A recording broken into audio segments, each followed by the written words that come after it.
मैं इसे अपना सौभाग्य मानता हूं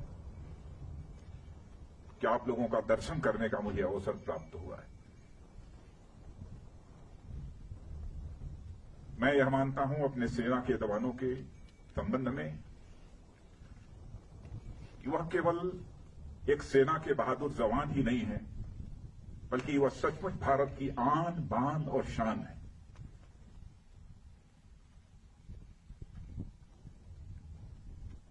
समय समय पर जो भी करिश्माई काम हमारे सेना के जवानों के द्वारा किया गया है, उस पर समस्त देशवासियों को नाज है।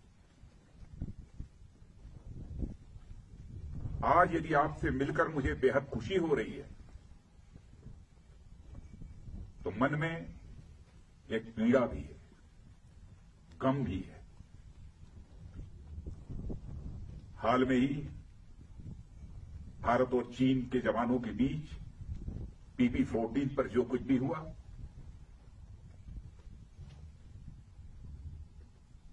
उसमें हमारे कुछ जवानों ने अपना बलिदान देते हुए अपनी सीमा की सुरक्षा की है।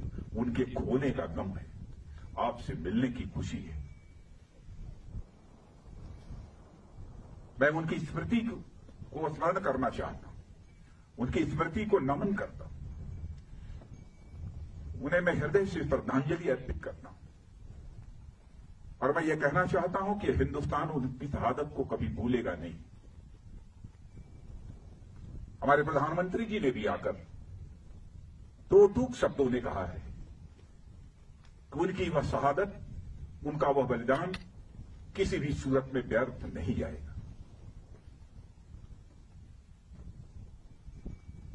आप जैसे सेना के जवानों को जिन मां बाप ने पैदा किया है, सचमुच मैं शीश झुकाकर उन मां बाप का भी अपनी तरफ से हार्दिक अभिनंदन करता हूं। हाल में जो कुछ भी हुआ है, भारत और चीन के सेना के जवानों के बीच, मैं कह सकता हूं कि आप लोगों ने केवल भारत की सीमा की सुरक्षा नहीं की है, बल्कि भारत के 130 करोड़ भारतवासियों के सम्मान की आपने सुरक्षा की। इसके लिए भी मैं अपनी तरफ से आप सबका हार्दिक अभिनंदन करना चाहता हूं और देश के अपने सारे ऐसे सेना के जवानों का अभिनंदन करना चाहता हूं। कैसी स्वाभिमान की भावना आप सबके अंदर है। क्या आप सब कुछ बर्दाश्त कर सकते हैं, लेकिन अपने स्वाभिमान पर किसी भी सूरत में चोट नहीं बर्दाश्त कर सकते। आप सभी जानते हैं कि मनुष्य के हृदय की सबसे बलवती भावना यदि कोई होती है तो स्वाभिमान की भावना होती है। स्वाभिमान ये व्यक्तिगत भी होता है, समाज का भी होता है, क्षेत्र का भी होता है, परिवार का भी होता है, लेकिन सबसे ऊपर एक स्वाभिमान होता है, राष्ट्रीय स्वाभिमान। यदि व्यक्तिगत रूप से हमें कोई अपशब्दों का प्रयोग करता है तो हमारा व्यक्तिगत स्वाभिमान जागृत हो उठता है और उससे हम दो हाथ करने के लिए तैयार हो जाते हैं। वैसे ही हमारे राष्ट्र की सीमाओं पर यदि कोई आंख उठाकर देखने की जरूरत करता है, उस समय हमारा जो स्वाभिमान जागृत होता है उसे हम राष्ट्रीय स्वाभिमान कहते हैं। इसी राष्ट्रीय स्वाभिमान की भावना के कारण ही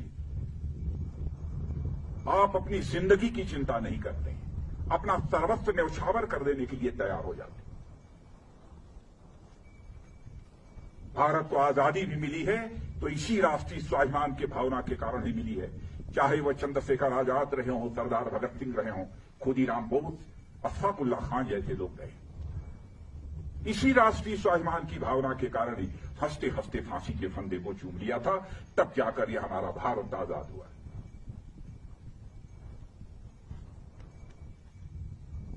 जितना भी आपके बारे में कहा जाए वह कम है।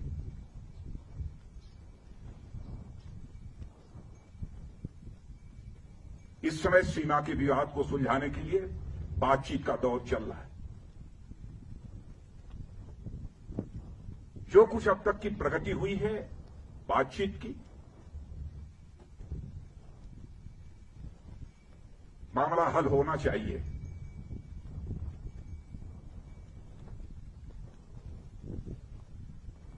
लेकिन कहां तक हल होगा, अभी इस संबंध में मैं पूरे कोई गारंटी नहीं दे सकता हूं। लेकिन मैं इतना यकीन दिलाना चाहता हूं कि भारत की 1 इंच जमीन को भी दुनिया की कोई ताकत छू नहीं सकती है, उस पर कब्जा नहीं कर सकती।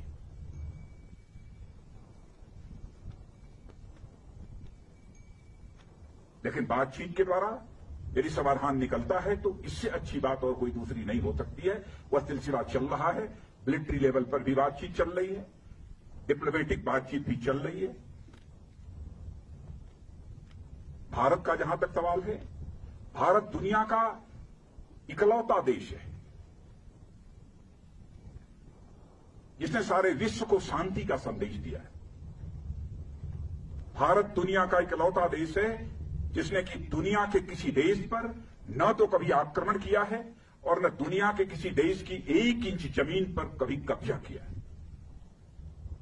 भारत दुनिया का यह इकलौता देश है जिसने भारत की सीमा में रहने वाले लोगों को ही अपने परिवार का सदस्य नहीं माना है, बल्कि पूरे विश्व की धरा पर रहने वाले लोगों को अपने परिवार का सदस्य मानते हुए वसुधैव कुटुंबकम का संदेश सारे विश्व को किसी एक देश ने दिया है तो हमारे और आपके देश भारत ने दिया। हम अशांति नहीं चाहते, हम शांति चाहते। हमारा चरित्र रहा है कि हमने दुनिया के किसी भी देश के स्वाभिमान पर चोट पहुंचाने की कभी कोशिश नहीं की। लेकिन यह भी मैं कह देना चाहता हूं 2 टूक शब्दों में, यदि कोई दुनिया की ताकत हमारे स्वाभिमान पर चोट पहुंचाने की कोशिश करेगी तो उसे किसी भी सूरत पे हम बर्दाश्त नहीं करेंगे, उसका हम मुंहतोड़ जवाब देने के लिए भी तैयार रहेंगे।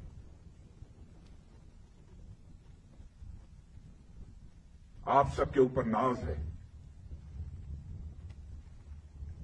और आप सबके बीच आकर सचमुच मैं स्वयं को बहुत ही गौरवान्वित महसूस कर रहा हूं।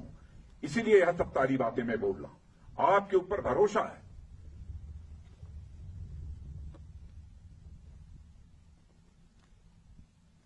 और जिन हमारे जवानों ने अपनी शहादत दी है उसका गम केवल परिवार के लोगों को नहीं है, हम लोगों को भी है, 130 करोड़ भारतवासियों को भी।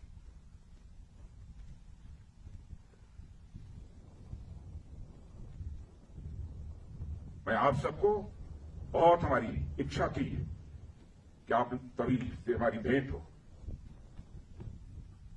और मित्रों, भरोसा रखना, अब हमारा भारत ये कमजोर भारत नहीं है। भारत का एक सशक्त नेतृत्व है। तो नरेंद्र मोदी जैसा प्रधानमंत्री हमको मिला है, फैसला लेने वाला प्रधानमंत्री, दृढ़ इच्छा शक्ति का प्रधानमंत्री।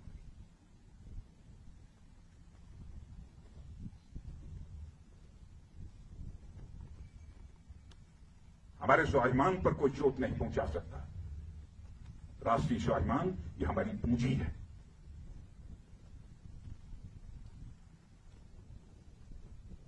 आज के अवसर पर मैं समझता हूं कि और अधिक कुछ करने की जरूरत नहीं है। लेकिन यदि आज हम लद्दाख के क्षेत्र में यहां पर खड़े हैं और इस फॉरवर्ड पोस्ट पर आकर आप सबसे मिलते हुए जहां मुझे बेहद खुशी हो रही है, वहीं पर इसी लद्दाख के कारगिल द्रास सेक्टर में भारत की सीमा की रक्षा करते हुए, 1-1 इंच जमीन की रक्षा करते हुए हमारे सेना के जवानों ने जो शहादत दी है, उनको भी मैं इसमें स्मरण करना चाहता हूं और उनको भी मैं श्रद्धांजलि अर्पित करना चाहता हूं, क्योंकि कारगिल दिवस की भी एनिवर्सरी 26 जुलाई को है।